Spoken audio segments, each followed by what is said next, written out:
DRDO की तरफ से इंडिया के डिफेंस सिस्टम में एक ऐसा सिस्टम बनाया जा रहा है, एक ऐसा सिस्टम लॉन्च होने वाला है जिससे इस वक्त पूरी दुनिया हैरान हो रही है। सुना है कि हिंदुस्तान ईस्टर्न साइड पे प्लान कर रहा है कि कोई एक्शन हो टू टेक एडवांटेज, बताएं कि पाकिस्तान हेल्पलेस है। बेसिकली इस सिस्टम में 2 एडीज शामिल हैं। AD-1 मिसाइल की रेंज 3500 किलोमीटर, AD-2 की रेंज 5000 किलोमीटर की है।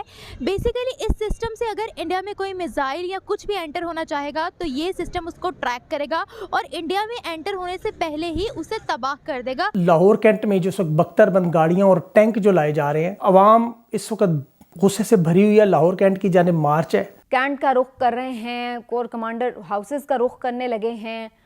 टैंक्स के ऊपर चढ़कर, बेशक वो अलामती तौर पर खड़ा कोई टैंक हो या कोई भी पुलिस की एक आर्मर्ड गाड़ी है, कुछ भी है। कमांडर राजनाथ सिंह जो गिलगित बल्तिस्तान पर धमकी दे रहा है, उसकी बात का जवाब देने में इनमें बिल्कुल वो पंजाबी में कहते हैं सा नहीं है, हिम्मत नहीं है इन शेर जर्नेलों में। ज़फरलान साहब ने कहा ईस्टर्न बॉर्डर पे उनकी फोर्सेस इकट्ठी हुई हैं और ये आज की बात नहीं है, बहुत अरसे से ये रिपोर्ट्स चल रही हैं कि वो किसी न किसी मौके की तलाश में है।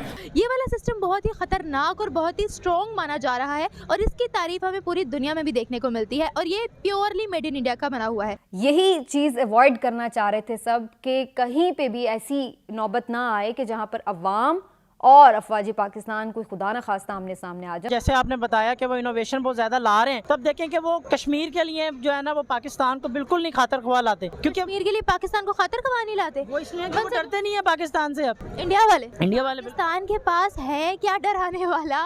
खान साहब का दावा है कि उन्हें लॉन्ग मार्च से 1 रोज पहले ही मालूम था कि उनके ऊपर हमला होगा और ये मालूमात उन्हें इदारों के अंदर से मिली थी। हमारी वो स्पाई एजेंसी के जिससे पूरा दुश्मन कांपता है, जब आप उसके सीनियर अफसरों को अपने निशाने पे रख के उनके खिलाफ बयानबाजी करेंगे तो दुश्मन क्या सोच रहा होगा? वो तो खुशी से नाच रहा होगा।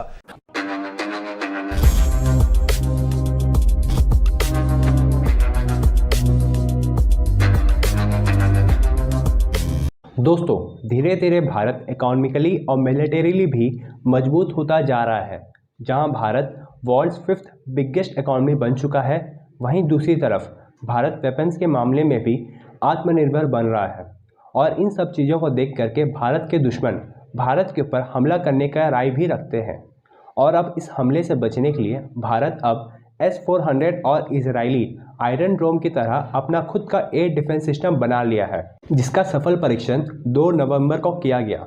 दोस्तों, भारत ने एक ballistic anti defence system missile बनाया है, जिससे भारत अपने दुश्मन के फाइटर जेट्स और मिसाइल्स को हवा में ही मार सकता है। और दोस्तों, इस मिसाइल का नाम है AD-1 यानी कि एयर डिफेंस सिस्टम 1। और अब इस तरह के मिसाइल्स भारत काफ़ी सारे बनाने जा रहा है, अलग अलग वेरिएंट्स के, जिसे आगे जाकर के AD-2, AD-3 के नाम दिए जाएंगे। तो चलिए दोस्तों, आगे इस पर पाकिस्तानी मीडिया का रिएक्शन देखते हैं। आज हम बात करने वाले हैं, इंडिया ने मिसाइल्स के सेक्टर पर एक ऐसा सिस्टम डेवलप कर लिया है, एक ऐसा प्रोजेक्ट बना लिया है। AD-1 है उसमें और AD-2 है। AD-1 मिसाइल की रेंज 3500 किलोमीटर, AD-2 की 5000 किलोमीटर। ऐसा एक सिस्टम है जो कि कोई भी मिसाइल इंडिया में एंटर होने से पहले उसको ट्रैक करके ही तबाह कर देगा। इसके बारे में क्या कहना चाहेंगे? जी, सबसे पहले तो मैं बेसिकली ये कहना चाहूँगा कि इस टाइम जो वॉर है वो बेसिकली ये रहा जा रहा है कोल्ड वॉर का।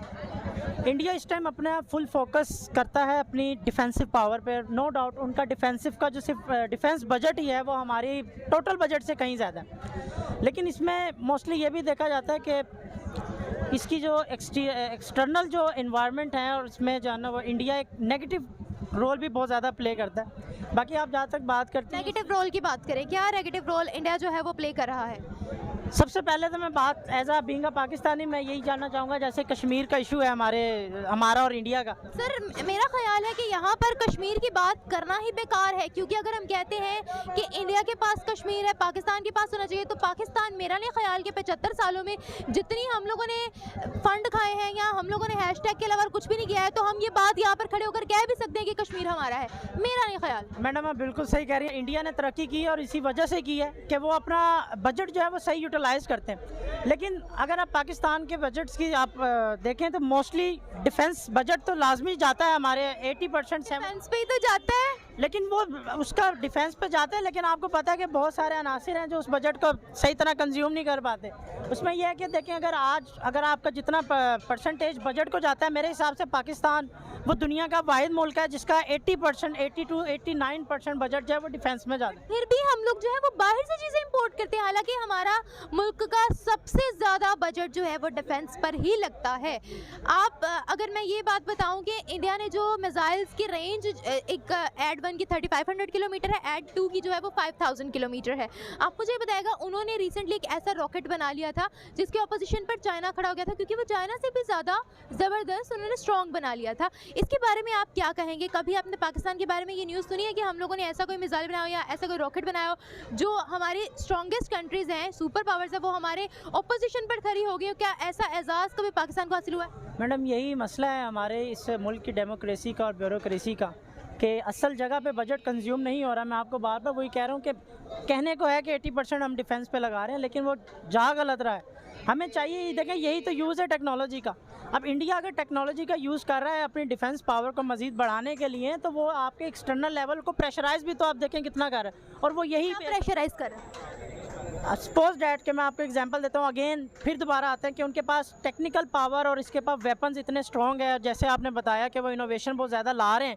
तो अब देखें कि वो कश्मीर के लिए जो है ना, वो पाकिस्तान को बिल्कुल नहीं खातर खुआ लाते, क्योंकि कश्मीर के लिए पाकिस्तान को खातर खुआ नहीं लाते। वो इसलिए कि वो डरते नहीं है पाकिस्तान से। अब इंडिया वाले पाकिस्तान के पास है क्या डराने वाला? मैडम, यही तो डिस्कस हो रही है कि वो 80% बजट जो जा रहा है, तो वो तो कुछ पावर पे, ऐसी पावर पे भी लगे जो हमको भी डरा सके। उनका तो गोल ही यही है कि वो सुपर पावर जो है वो किसी ना किसी तरीके से बन जाए।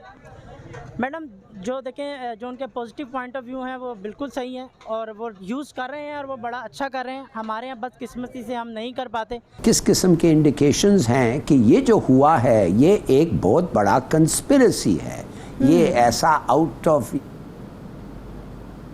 ये बड़ा प्लान किया गया था। बिल्कुल सही।